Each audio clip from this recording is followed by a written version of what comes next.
ప్రియమైన దేవుని బిడ్డలారా, దేవుడి ఉన్నతమైన కృపను బట్టి ఆయన పరిశుద్ధ సన్నిధిలో మనం అందరం చేరి ఉన్నాం.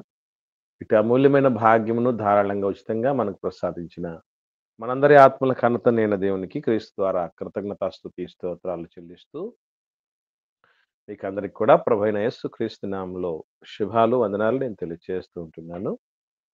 గడిచిన కాలంలో మనం మత్తయి సువార్తలోని 10వ అధ్యాయము 36వ వచనం వరకు ఉన్నటువంటి విషయాల్ని నేర్చుకోవటం అనేది జరిగింది. యేసుక్రీస్తు ప్రభుల వారు సమాధానం పంపటానికి రాలేదు అని చెప్పిన మాటలోని ఆంతర్యాన్ని మనం నేర్చుకోవటం జరిగింది.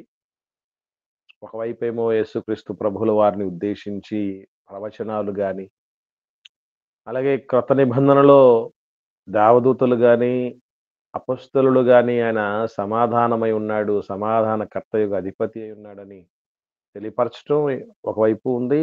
ప్రభు మాత్రం స్వయంగా నేను సమాధానం పంప రాలేదని చెప్పిన సందర్భం ఉంది. సో, ఈ రెండింటి మధ్య ఉన్నటువంటి వ్యత్యాసాలేంటో అన్నటువంటి విషయాలను మనం ఇదివరకు నేర్చుకోవటం జరిగింది. ఈ సమయంలో మనం మత్తయి సువార్త 10వ అధ్యాయము 37, 38, 39 వచనాలు. ఈ 3 వచనాలు ఒక విషయాన్ని మనకు తెలియపరుస్తాయి. నేను చదువుతాను. చదివిన తర్వాత మిగిలిన వాళ్ళందరూ గూడా తెలిసిన వాళ్ళు ఎవరన్నా ఉంటే దీని విషయమై మీ యొక్క హ్మ్, అవగాహనను పంచుకోవాలని నేను ప్రేమతో మనవి చేస్తున్నాను. మత్తయి సువార్త 10వ అధ్యాయము 37వ వచనం నుండి.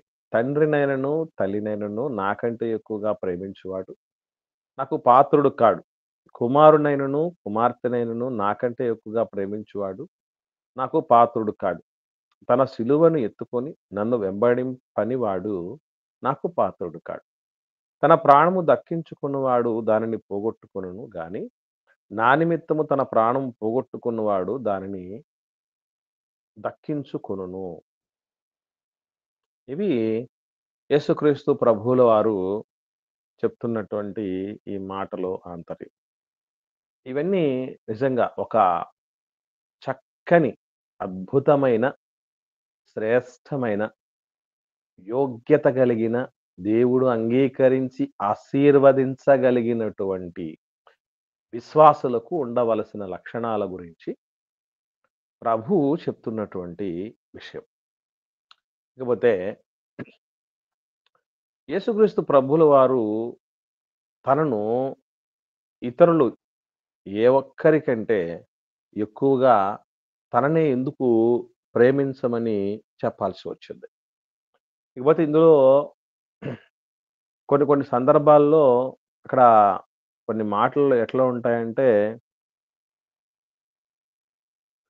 ద్వేషించని వాడు అనేటువంటి మాటలు కూడా కనపడతాయి. ఏవండీ? ఒకసారి, ఒకసారి ఇదే సందర్భం లూకాసు సువార్తలో ఉంది. అది కూడా చూద్దాం. ఇవి 2 చూసిన తర్వాత మీ మీ విషయాలు మీరు పంచుకోమని నేను ప్రేమతో మనవి చేస్తున్నాను. లూకాసు సువార్త 14వ అధ్యాయము 26వ వచనం చూద్దాం. 20, 25, 26 వచనాలు కలిసి ఉంటాయి. అందరూ తీయండి. నేను చదువుతాను. లూకాసు వార్త 14వ అధ్యాయం 25, 26 వచనాలు. బహుజన సమూహములు ఆయనతో కూడా వెళ్ళుచున్నప్పుడు ఆయన వారి తట్టు తిరిగి ఎవడైనా నా యొద్దకు వచ్చి తన తండ్రిని, తల్లిని, భార్యను, పిల్లలను, అన్నదమ్ములను, అక్కచెల్లెలను, తన ప్రాణమును సహా ద్వేషింపకుంటే వాడు నాకు శిష్యుడు కానేరడు అని మాట్లాడతాడు. ఇక్కడ మత్తయి సువార్తలోనేమో ఎక్కువగా ప్రేమించువాడు అనేటువంటి విషయం మనకు కనబడుతుంది. లూకా సువార్త 14వ అధ్యాయంలోకొస్తే ద్వేషించాలి వాళ్ళను అన్నటువంటి మాటలు మనకు కనబడతాయి. ఇలా రాయబడినటువంటి విషయాలని అనేకులైనటువంటి లోతులు తెలియని పరమార్థమెరుగనటువంటి నామకార్థ భక్తులు, విశ్వాసులు ఒకంత ఉలిక్కిపాటుకు గురైపోవటం అనేది జరిగింది. ఒకటి. మరొకటేంటంటే కొందరు మతోన్మాదులుగా బైబిల్ మీద, బైబిల్ దేవుడి మీద, క్రీస్తు మీద, క్రైస్తవం మీద బురద జల్లాలనుకున్నటువంటి వాళ్ళకి ఏదో లోకంలో సామెత చెప్పినట్టు కోతికి కొబ్బరి చిప్ప దొరికిందన్నట్టు ఇలాంటివి తీసుకొని చూసారా అసలు భారతదేశం యొక్క ఒక ఆత్మ ఏమిటి అనంటే తల్లిదండ్రులను, తోబుట్టువులను, భార్యను, పిల్లల్ని అందరినీ గూడా మనం జాగ్రత్తగా చూసుకోవాలి, ప్రేమించాలి, అభిమానించాలి. వారి పట్ల బాధ్యత కలిగి ఉండాలి. వాళ్ళని ద్వేషించడం అనేది చేయగూడదు. అనేటటువంటి మాటలు వాళ్ళు చాలా ఎంతో కాలంగా వస్తున్న మంచి సాంప్రదాయం ఇది. దీన్ని కాలరాశారు అనేటువంటి విషయాలు. మరి కొన్ని సందర్భాల్లో కరెంట్‌గా జరుగుతున్నటువంటి కొన్ని ఇష్యూస్ ఎలా ఉన్నాయనంటే, అమ్మానాన్నలు హిందువులుగా ఉంటారు. మనం క్రిస్టియన్‌గా అయ్యుంటాం. వాళ్ళకు ఒక సాంప్రదాయం ఉంటది. అంటే తల కొరివి బెట్టాలి పెద్ద కొడుకు అన్నటువంటి రీతిగా ఉండే విషయాలు గాని, అలాగే దాంతో పాటుగా ఆ తర్వాత జరిగేటువంటి కొన్ని కొన్ని సాంప్రదాయాలు, తంతులు ఉంటున్నాయి. అవన్నీ గూడా చెయ్యాలి. అలా చేస్తేనే వాళ్ళ ఆత్మ శాంతిస్తుందన్నటువంటి ఒక, ఒక నమ్మిక వాళ్ళకు ఉంటున్నది.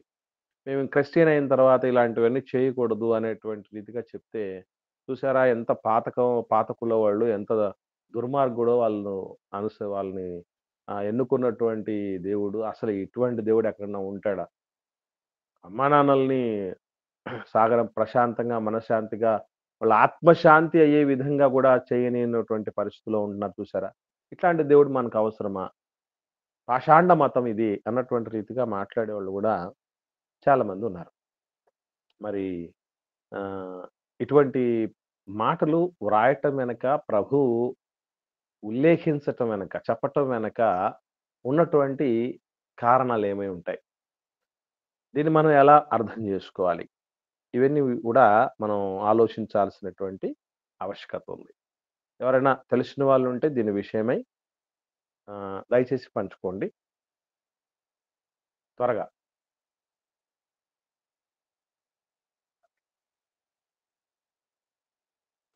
బంధకాలుంటే ఆయనను వెంబడించలేరనే ఉద్దేశంతో ఆయన సమస్తమును వదులుకొని నా వద్దకు రండి అని చెప్పి ఉన్నాడు. అంటే నెరవేర్చకూడదని కాదు, కానీ పూర్తిగా వాటిపైనే మనసు ఉంచకుండా తన్ను అనుసరించే వాళ్ళంతా కూడా కొన్ని కొన్ని తీసివేసుకోవాలని ఆయన ఉపదేశం అయి ఉంటుంది సార్. Okay sister. మంచిది. ఇంకా ఎవరైనా? వందనాలన్నా. వందనాలమ్మా. చెప్తాలే. అన్న, దేవుని సేవకు ఆటంకం కలిగించినంత వరకు ఏమి ఇబ్బంది ఉండదన్నా. దేవుని సేవకు ఆటంకం కలిగించేంత పనిని ఈ లోకంలో పెట్టుకుంటే అది తప్పు అని, వాటిని మించి నా పని చేయాలి, దేవుని పని చేయాలి అనేసి యేసుప్రభుల వారు ఆ విధంగా చెప్పినట్లు నాకు అర్థమైంది. ఓకే అమ్మా. ఇంకా? వందనాలన్నా. వందనాలమ్మా. మిగిలిన వాళ్ళు మాట్లాడండి.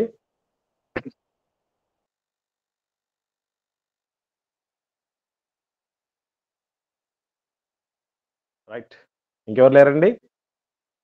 ప్రాముఖ్యంగా గుర్తుపెట్టుకోండి.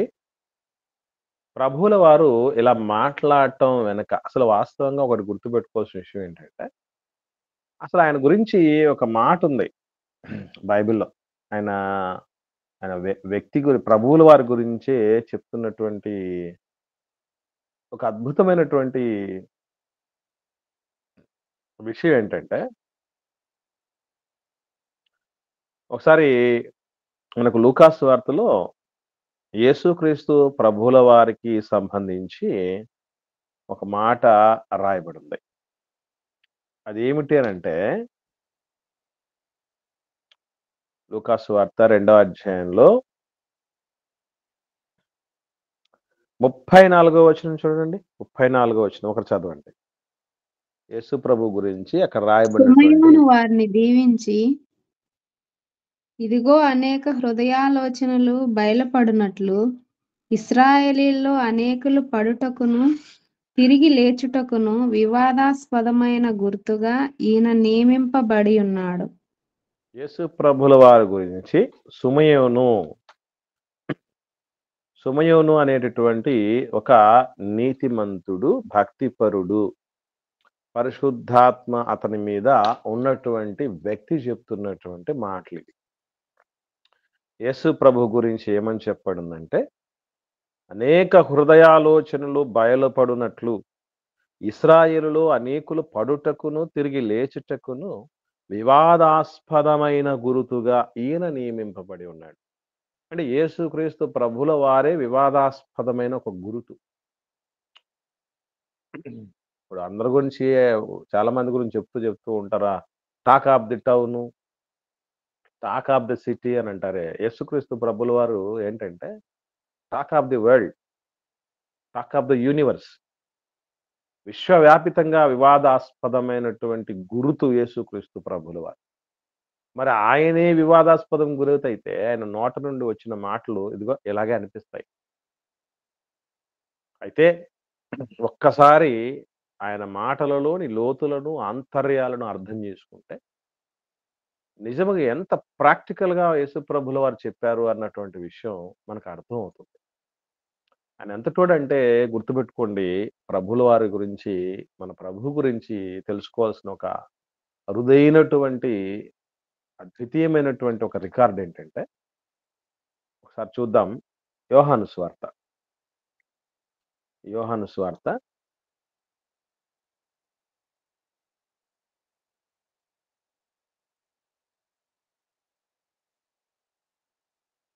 చివరి అధ్యాయం. చివరి వచనం చూడండి. ఒకరు చదవండి. యేసు యోహాను చెప్పిన సువార్త కార్యములు 21వ అధ్యాయంలో చివరి అధ్యాయం 21వ అధ్యాయము చివరి వచనం 25వ వచనం చదవమ్మా. యేసు చేసిన కార్యములు ఇంకనూ అనేకములు కలవు. వాటిలో ప్రతి దాన్ని వివరించి వ్రాసిన ఎడలాట్లు వ్రాయబడిన గ్రంథములకు భూలోకమైనను చాలదని నాకు తోచుచున్నది. ఇక్కడ మీరు గమనించండి, ప్రభులు వారు ఎన్నేళ్ళు సేవ చేశారని మనం చదువుకుంటూ ఉంటామండి. 3.5 సంవత్సరాలు. 3.5 సంవత్సరాలు. 3.5 సంవత్సరాలు పరిచర్య చేస్తేనే, సేవ చేస్తేనే, ఆయన కార్యాలు చేస్తేనే, ఆ కార్యాలను వివరించాలంటే ఇక్కడ మీరు గమనించండి. బాగా ఆలోచన చేస్తే ఈ విషయాల్ని. మత్తయి, మార్కు, లూకా, యోహాను ఈ సువార్త పత్రికలు ఉన్నాయి చూసారా? ఈ పత్రికల్లో రాయబడినటువంటి మాటలు వివరణలా? లేకపోతే క్లుప్తీకరించినటివా? కుదించి రాయబడ్డేటివే చెప్పండి? కుదించి రాయబడినటినా? కుదించి రాయబడ్డేటివే 100%. ఎందుకనంటే వాటిని వివరించి రాస్తేనట ఆ 3.5 సంవత్సరాల పరిచర్యనే భూలోకం కూడా సరిపోదట. అలా రాయబడిన పుస్తకాలకు భూలోకం సరిపోదంటే ఈ ప్రపంచంలో చాలా మంది గొప్ప గొప్పగా చెప్తూ ఉంటారు. ప్రపంచంలోనే పెద్ద లైబ్రరీ, కిలోమీటర్లు విస్తరించి ఉన్నటువంటి లైబ్రరీ లండన్ లైబ్రరీ అట. నిజంగా యేసుప్రభు చేసిన కార్యాలన్నింటినీ కూడా వివరించి రాసి ఉంటే లండన్ లైబ్రరీ ఏమైపోయేదంటే చిన్నపోయేది. ఎందుకనంటే యేసుక్రీస్తు ప్రభుల వారు చేసిన కార్యాల వివరణతో రాయబడిన పుస్తకాలతో భూలోకమే నిండిపోయేది. అంత ఉంటుంది ఆయన కార్యాలలో, అంత ఉంటుంది ఆయన మాటలలో ఉన్నటువంటి లోతు. కనుక మరి ద్వేషించు వీళ్ళందరినీ, అందున మరలా అందరినీ పక్కన పెట్టి భార్యను నువ్వు హత్తుకో, తల్లిదండ్రులు కూడా పక్కన పెట్టి భార్యని హత్తుకో అని చెప్పినటువంటి దేవుడి యొక్క ఆజ్ఞల్నే తోలనాడుతున్నట్లు, ఖండిస్తున్నట్లు, వ్యతిరేకిస్తున్నట్లు, వాటికి అడ్డం పడ్డట్టుగా కొన్ని ఉంటాయి. ఇక్కడ మీరు గుర్తుపెట్టుకోవాల్సిన విషయం ఏంటంటే, మీరు అందరూ గుర్తుపెట్టుకోండి, భార్యను కూడా మనం పక్కన పెట్టచ్చా? యేసుప్రభు సేవకు అడ్డొస్తానంటే దానికి ఆన్సరు ప్రభుల వారికి చెప్పారు. లూకా సువార్త మనం చదివాం కదా! అక్కడ భార్య ఉందా లేదండి? ఉందన్న. భార్య కూడా ఉందా లేదండి? ఉంది. భార్యను, పిల్లలను అనే మాట చెప్పడం జరిగింది. ఈ ప్రపంచంలో మిగతా వాళ్ళని ఒక ఎత్తుగా చూస్తే, మన సొంత వాళ్ళని మరో ఎత్తులో చూస్తాం గదా! అంత దగ్గరైనటువంటి వాళ్ళను గూడా వాళ్ళు ద్వేషించు అనే మాట చెప్తున్నా కొన్ని పదాలకు బైబిల్ గ్రంథంలో చెప్పబడినటువంటి పదాలకి బైబిల్ గ్రంథంలోనే ఆన్సర్స్ ఉంటాయి. ఎలా ఉంటాయి? ఉదాహరణకు మనం చూద్దాం. అసలు ద్వేషించు అన్నటువంటి మాటకున్న అర్థం ఏమిటి అనంటే, ఒకసారి ఆదికాండం కొద్దాం. అంటే ఎక్కడో మత్తయి సువార్త, లూకా సువార్తలలో తలెత్తినటువంటి ఆ ప్రశ్నకి జవాబు ఎక్కడో ఆదికాండంలో లాంటిది వాటిలోనే ఉండటం, మరికొన్ని సందర్భాల్లో ఆ పై వచనాల్లోనే ఉండటం, మరికొన్ని సందర్భాల్లో మొదటి పుస్తకాల్లో ఉండటం, తర్వాతి పుస్తకాల్లో ఉండటం, ఇవన్నీ ఉంటాయి.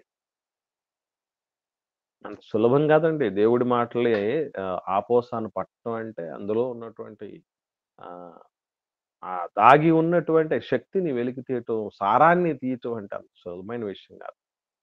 ఇది కఠోరం. జ్ఞాన పరిశ్రమ అన్నాడు దేవుడు అందుకే. సినీ పరిశ్రమ అని అన్నారు చూసారా? పట్టు పరిశ్రమ అని రకరకాల పరిశ్రమలంటారు. పరిశ్రమ అనగానే చాలా కష్టంతో కూడిందని అర్థం. రైట్. మత్తయి సువార్త ఆదికాండంలో 29 అధ్యాయానికి వద్దాం. 31 వచనం చూద్దాం. నేను చదువుతాను. అందరూ జాగ్రత్తగా తీయండి. దీన్ని చదివిన తర్వాత మీరే ఆన్సర్ చెప్పొచ్చు. లేయా ద్వేషింపబడుట యెహోవా చూసి ఆమె గర్భము తెరిచెను. రాహేలు గొడ్రాలై ఉండెను. లేయా అనేటటువంటి ఆ తల్లి మనకు యాకోబు గారున్నారు కదా! నేను అబ్రహాము, ఇస్సాకు, యాకోబుల దేవుడినని దేవుడు చెప్పుకుంటాడు కదా గర్వంగా. ఆ మహనీయుడు యాకోబు గారికి ఉన్నటువంటి భార్యల్లో ఇద్దరు అక్క చెల్లెలను ఆయన చేసుకోవటం జరిగింది. లేయాని, రాహేల్‌ని మనకు తెలుసు. ఆమె ద్వేషించబడిందట. ఏంటి ద్వేషించబడటం అంటే? ఇక్కడ కూడా ద్వేషించు, ద్వేషించు అని ప్రభు చెప్పాడు కదా! అదే విషయం ఇక్కడొచ్చింది. ఇది ఆలోచన చేస్తే పై వచనం చూద్దాం. 30వ వచనంలో. 30వ వచనంలో. యాకోబు రాహేలును కొడెను మరియు అతడు లేయా కంటే రాహేలును బహుగా ప్రేమించి అతనికి మరి 7 ఏండ్లు కొలువు చేసెను అన్నాడు. ఈ వచనం చూసేసిన తర్వాత మీరు చెప్పొచ్చు. ద్వేషించబడటం అంటే ఏంటండి అర్థం? ద్వేషించటం అంటే ఏంటి? ద్వేషించబడటం అంటే ఏంటి అర్థం? అవతలి వారిని ఎక్కువగా ప్రేమించడం. అది. అంటే ఎవరినైతే ద్వేషించు అని చెప్పబడుతుందో వాళ్ళని తక్కువగా ప్రేమించు అని అర్థం. అంతే కదండీ! ఈ మాటలను బట్టి మనం ఆలోచన చేస్తే ద్వేషించు అన్న పదానికి అర్థం ఏంటంటే తక్కువగా ప్రేమించడం. ఇది గుర్తుపెట్టుకోండి. ఎందుకంటే లేయాను కూడా ప్రేమించాడు యాకోబు గారు. ఎందుకంటే ఆయన మహనీయుడు, నీతిమంతుడు. అంత సులభంగా తీసేయాల్సిన పని లేదు. నీతిమంతుల్ని చాలామంది తోలనాడుతున్నారు, నోరు బారేసుకుంటున్నారు. అనరాని మాటలు మాట్లాడుతున్నారు. మహాత్ములను దూషిస్తూ ఉంటున్నారు. వాళ్ళు ఇక్కడ గమనించగలిగితే లేయాను కూడా ప్రేమించాడు. లేయమ్మను కూడా ప్రేమించాడు యాకోబు గారు. కాకపోతే రాహేలు కంటే తక్కువగా ప్రేమించాడు. సో, ఇప్పుడు తల్లిదండ్రులను, అన్నదమ్ములను, అక్కచెల్లెలను, భార్యలను, పిల్లలను ద్వేషించు అంటే అర్థం ఏంటండి? ద్వేషించు అంటే అర్థం ఏంటి ఇప్పుడు? తక్కువగా తక్కువగా ప్రేమించడం. ప్రేమించాలి. ఆ! తక్కువగా ఎవరికంటే తక్కువగా? దేవుని కంటే. దేవుని క్రీస్తు కంటే కంటే తక్కువగా. తక్కువగా ప్రేమించు అన్నాడు. క్రీస్తు కంటే తక్కువగా ఎందుకు ప్రేమించాలి? క్రీస్తు కంటే తక్కువగా ఎందుకు ప్రేమించాలి వాళ్ళని?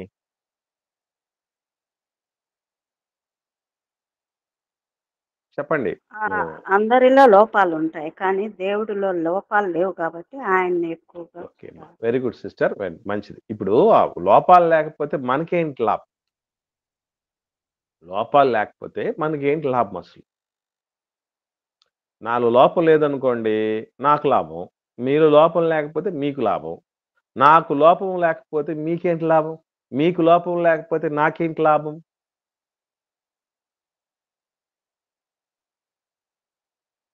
ఇంకా ఏముంది? ఏ గొప్ప మామూలుగా చెప్పమ్మా. వారిని ఆదర్శంగా తీసుకోవచ్చా నేను? హ్మ్. ఆదర్శంగా తీసుకోవచ్చు. ఓకే. Very good. ఇంకా? ఇక్కడ మనం గ్రహించాల్సింది, గమనించాల్సింది ఒకటేనండి.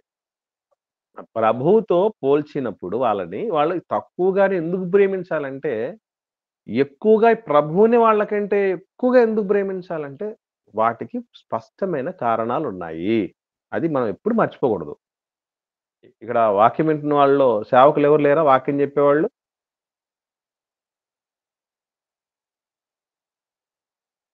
ఉన్నారా లేరండి?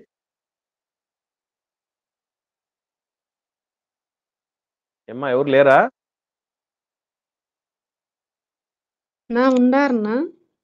ఏమమ్మా వాళ్ళు వినట్టు అసలు మాట్లాడటం లేదు. సురేష్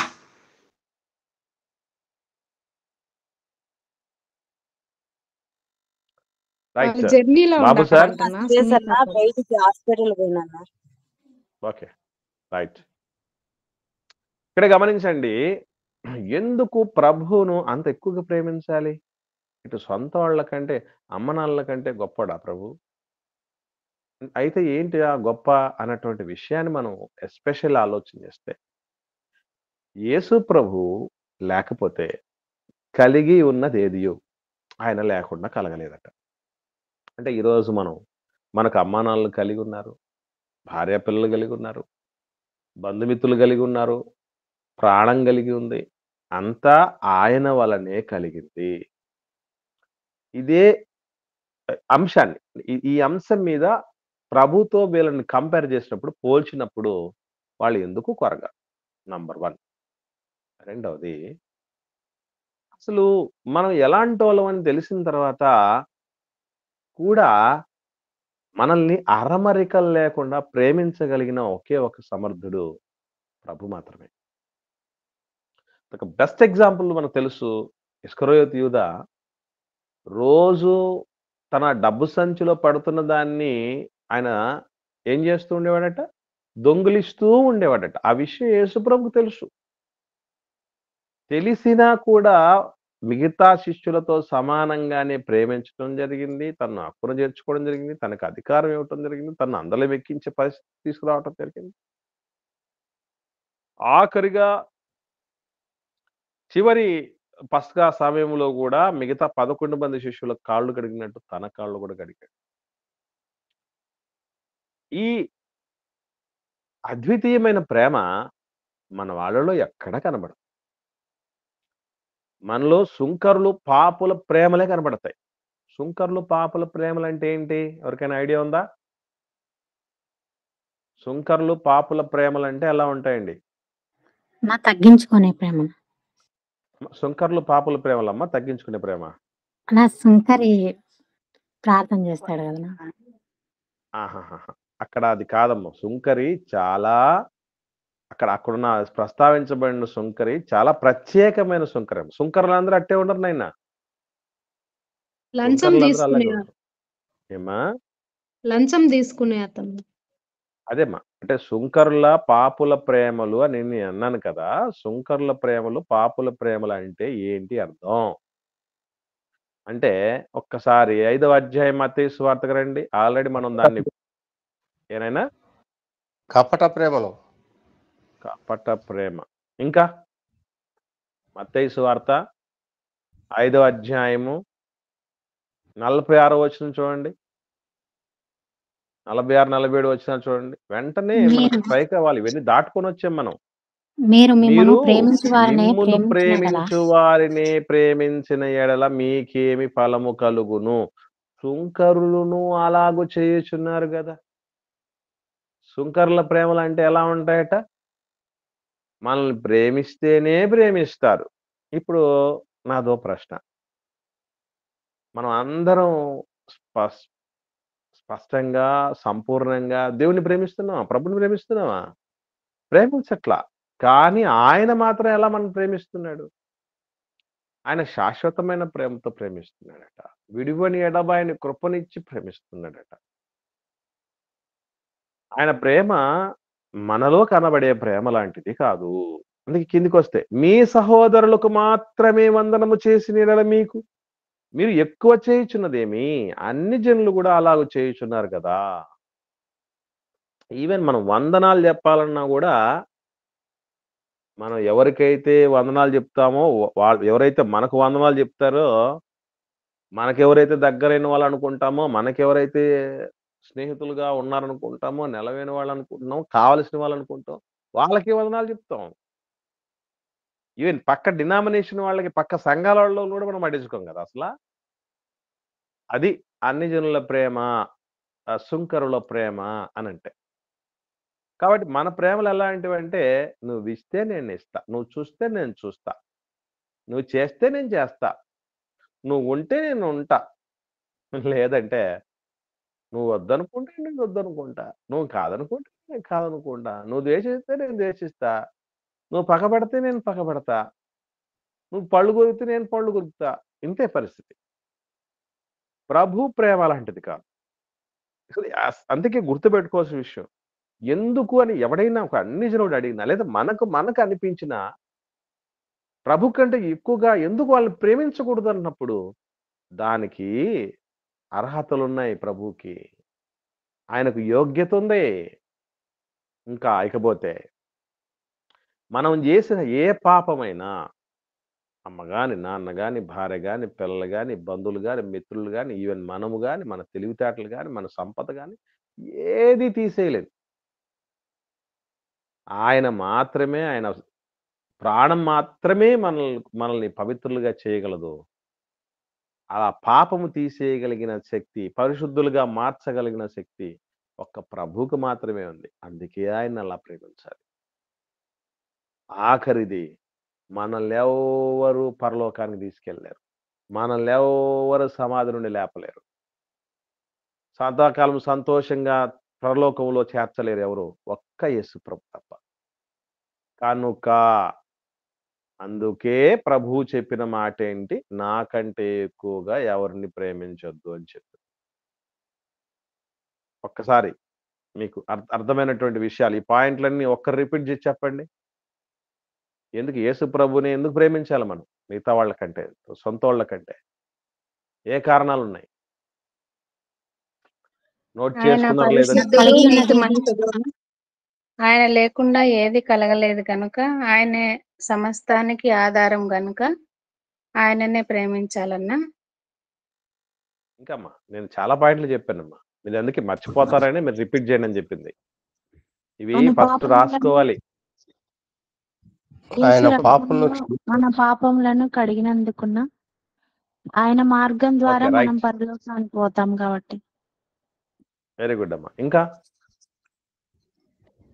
ఇంకా మాకు మంచి విషయం ఉంది. ఆయన స్వార్థం లేని ప్రేమతో ప్రేమించినాడు కనుక మనం అలాగే ఉండాలని దేవుడు కోరు. ఓకే ఇంకా మంచి విషయం ఏంటంటే మనం ఎలాంటి వాళ్ళమో తెలిసి ప్రేమించాడు. అది చాలా ప్రాముఖ్యమైనది. ఇప్పుడు నేను దుర్మార్గుని అనుకుందాం. ఒకవేళ నేను దుర్మార్గుని బయటపడింది మీకు తెలిసింది. బయటపడక ముందు వరకు మీరు ప్రేమించే విధానం వేరే ఉంటది కదండి. నా కోసం ప్రార్థన చేసేవాళ్ళు ఉన్నారు, సేవలు సహకరించే వాళ్ళు ఉన్నారు, అన్ని రకాలుగా సహాయ సహకారాలు అందించగలిగినటువంటి వాళ్ళు, మేము బాగుండాలని ప్రార్థన చేసేవాళ్ళు, ప్రయత్నం చేసేవాళ్ళు, సహకారం రకరకాలు ఉంటారు. కానీ నేను ఒక వ్యభిచారినో, ఒక దుర్మార్గుడినో, లేదంటే ఒక స్త్రీలోలుడినో, లేకపోతే డబ్బు పిచ్చున్నోడినో, లేదా అందలం పిచ్చున్నోడినో, లేదా నేను నా స్వార్థం నాకే ఉండాలి, నేను మాత్రం కనపడాలనుకుని ఏదో ఒకటి బయటపడిందనుకోండి. ముందు ప్రేమించినంతగా మనం ఎప్పుడన్నా ప్రేమించగలమా? అసలు ప్రేమించం. ఎవరు చెప్పారు? ఒక ఆయన పెద్దాయన. ఏమనంటే, అర్ధాంగి అంటే సగం మాత్రమే అర్థమైంది. పూర్తిగా అర్థమైతే అసలు కాపురాలు చేరినట్టు.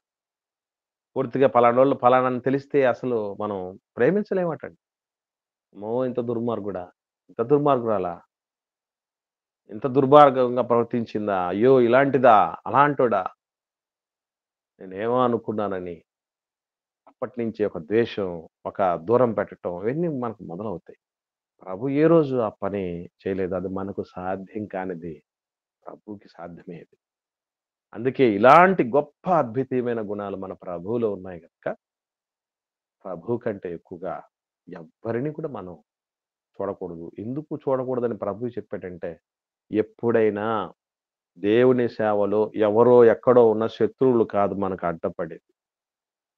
మనం దేవుళ్ళో ఎదుగుతూ ఉంటున్నప్పుడు, భక్తిలో ఎదుగుతూ ఉంటున్నప్పుడు, సంఘంలో సహవాసంలో దేవుడి చేతికొస్తున్నప్పుడు, సంఘానికి, దేవునికి ఆశీర్వాదకరంగా, లోకానికి దీవెనకరంగా ఎదుగుతూ ఉంటున్నప్పుడు ఆటంకంగా పరిణమించేది వాళ్ళే. సో, అటువంటి పరిస్థితుల్లో వాళ్ళకు ప్రియారిటీ తక్కువ. ప్రభువు కూడా చేసిందది. మనం ఇంతకుముందు ఎన్నో సార్లు చూసాం. అమ్మొచ్చింది. సేవ జరుగుతూ ఉండగా, పరిచర్యలో మాట్లాడుతుండగా. తమ్ముళ్ళొచ్చారు. కానీ ఆయన ఆ సేవను ఆపలేదు. ఆపలేదు సరికదా, ఇంకొక మాట కూడా చెప్పాడు. పరలోకమందున్న నా తండ్రి చిత్తము చొప్పున చేయవాడే నా సహోదరుడు, నా తల్లి అని మాట్లాడటం జరిగింది. కాబట్టి ఇది చాలా ప్రాముఖ్యమైనది. ఇకపోతే 38వ వచనం చూద్దాం. మత్తయి సువార్తలో 10వ అధ్యాయంలో 10వ అధ్యాయము 38వ వచనం చూడగలిగితే అక్కడ తన శిలువను ఎత్తుకొని నన్ను వెంబడింపని వాడు నాకు పాత్రుడు కాడు. శిలువ అన్నటువంటిది ఇక్కడ సువార్త నిమిత్తము అనే మాటలు కూడా మాట్లాడే విషయాలు కూడా ఇక్కడే కనబడతాయి. ఫస్ట్ టైం కనబడేది ఇక్కడే. సో ఏది ఏమైనా శిలువ అన్నటువంటి దాని విషయంలో మనం గుర్తుపెట్టుకోవాల్సిన విషయం ఏంటంటే, రోమా ప్రభుత్వంలో అమలు కాబడేటటువంటి అంటే ఏతర జాతులు, అంటే వాళ్ళు రోమీలు కాని జాతులైనటువంటి వాళ్ళు ఎవరైనా సరే మరణ దండనకు తగినటువంటి శిక్ష లేదా నేరం చేసి ఉంటే దానికి వాళ్ళు మరణదండన విధించటానికి శిలువ దండన అనేది వేసేవారు. ఇది ఎలా ఉంటుందంటే, ఎక్కడైతే ఆ మరణదండన విధింపబడిన వ్యక్తి నేరస్తుడుగా పరిగణించబడినటువంటి వ్యక్తి ఉంటాడో, ఆ ప్రదేశం వరకు తీర్పు తీర్చిన ప్రదేశం దగ్గర నుంచి తనే మోసుకెళ్ళాలి, తన శిలువను తనే మోసుకెళ్ళాలి అనే రీతిగా బలవంత పెడతారు. నేను మోయలేను అని చేతులెత్తేసిన పరిస్థితులు ఉంటే కొరడాలతో కొట్టి మరి హింసించి మరి తీసుకెళ్ళిపోతారనమాట. అంటే ఇక్కడ గుర్తుపెట్టుకోవాల్సిన విషయం ఏంటంటే, ఆ శిలువ మరణ శిక్ష పడిన వ్యక్తికి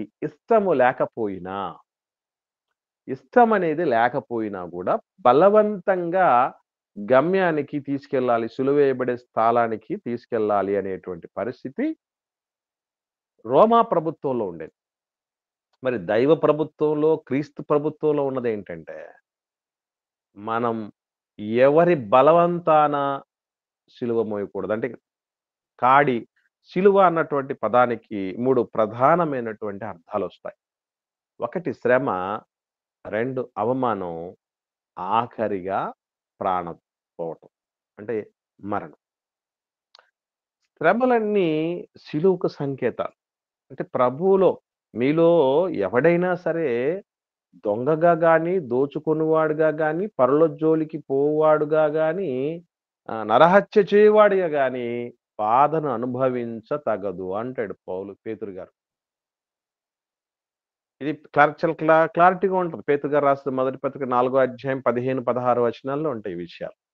పేతురు గారు రాసిన మొదటి పత్రిక 4వ అధ్యాయం 15, 16 వచనం నోట్ చేసుకోండి. సో అలా బాధను అనుభవించకూడదు. క్రైస్తవుడైనందుకే బాధ అనుభవించాలి. అంటే నువ్వు దొంగ కాకపోయినా, మనం దోచుకునే వాళ్ళంగా కాకపోయినా, పరుల జోలికి వెళ్ళకపోయినా, నరహత్య చేయకపోయినా బాధలు ఉంటాయట. అదే సిలువ. ఏ రూపంలో బాధలు వస్తాయి?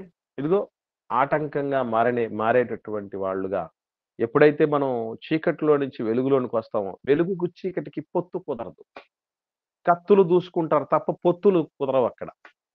కాబట్టి ఎప్పటికి కూడా మనం పర్ఫెక్ట్‌గా పరిపూర్ణంగా ప్రభువులో, దేవుళ్ళో ఉండినప్పుడు, మన సొంత వాళ్ళే వ్యతిరేకంగా పరిణమించినప్పుడు, ఈ గొడవల నాకెందుకులే, ఈ సమస్య అంతా నాకెందుకులే, ఈ పరిస్థితులు నేనెందుకు అనుభవించాలి, ప్రభువుని వదిలేస్తే పోలా అని అనుకుంటే మాత్రం క్రీస్తుకు శిష్యులు కారట.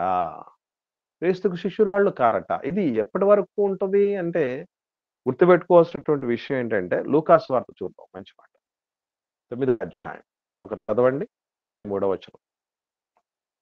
లూకాసు వార్త 9వ అధ్యాయము 23వ వచనం చూద్దాం పిల్లలు.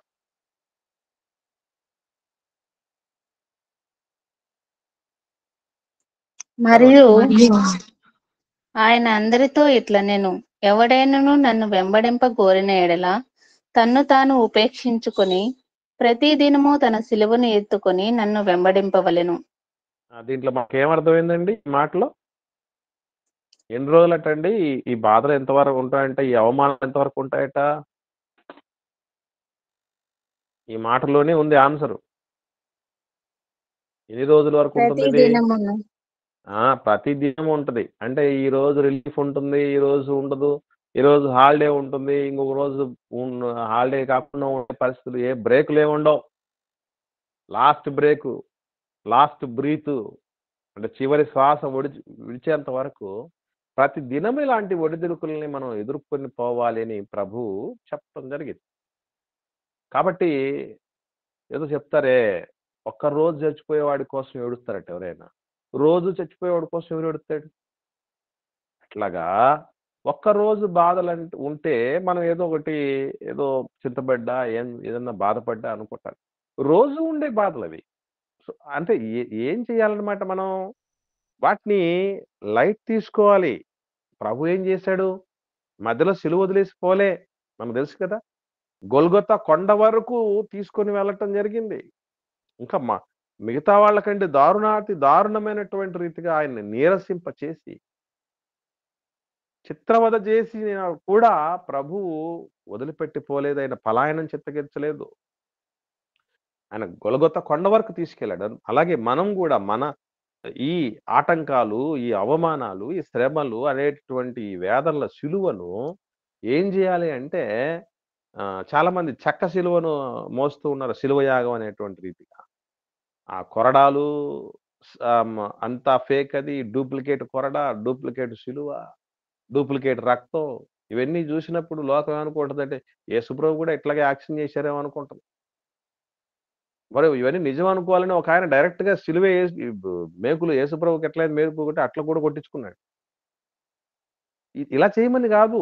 జీవితంలో, ఈ జీవిత ప్రయాణంలో నావలో ఎన్నో ఆటుపోటులు ఎదురవుతూ ఉంటాయి. ఇవి ముందే ఎందుకు చెప్పాడంటే, మెంటల్ గా ప్రిపేర్ అయిపోండి, మీకు చేతనైతేనే రండి. ప్రభులోకి రావటం అంటే ఇదేదో పూలపాన్ పని ప్రభు ఎప్పుడు చెప్పలే. ఇంకో మాట ఏంటంటే, ఒక మంచి పోల్చాడు ప్రభు 9వ అధ్యాయంలోనే, ఇదే లూకాసు వార్తలో. నాగటి మీద చెయ్యి వేసి వెనక్కి తిరిగి చూసేవాడు నాకు పాత్రుడు కాడు అంటాడు. 62వ వచనం చూడండి, 9వ అధ్యాయం లూకాసు వార్త. లూకాసు వార్త 9వ అధ్యాయము 62వ వచనం చూడండి. యేసు నాగటి మీద చెయ్యి పెట్టి వెనుక తట్టు చూచువాడెవడునో దేవుని రాజ్యమునకు పాత్రుడు కాడని వానితో చెప్పెను. నాగటి మీద చెయ్యెవరు వేస్తారమ్మా? చెప్పండి. నాగటి మీద చెయ్యెవరు వేసేది? పొలం దున్నే వాళ్ళని. రైతులు. అంటే మనం ఏ పనిలోకి వచ్చానమాట, మనకి ఎలా పోల్చబడ్డం జరిగింది అని అంటే, మనం రైతులమట. నాగటి మీద చెయ్యేసిన వాళ్ళమట. నాగటి మీద చెయ్యేసిన వాళ్లకు ఉండే లక్షణం ఎలా ఉంటుందో తెలుసండి? ముందుకే తీసుకెళ్ళాలి. నాగలికి ముందుకు పోద్దా, వెనక్కి పోద్దా? ముందుకే కదా. ముందుకే తీసుకెళ్ళిపోయే పరిస్థితులు. వెనక్కి తిరిగి ఏం జరుగుతుందో చూసామంటే అసలు ఆ పొలము దున్నబడదు, ఆ తర్వాత పంట రాదు, ఏమి జరగదు. కాబట్టి ముందుకే వెళ్ళగలగాలి, ముందుకే వెళ్ళగలగాలి. ఇంకొక విషయం ఏంటంటే, ఇది అంత సులభమైన విషయం కాదు. రైతులకు ఎవరికి కూడా పొట్టలుండో తెలుసా మీకు?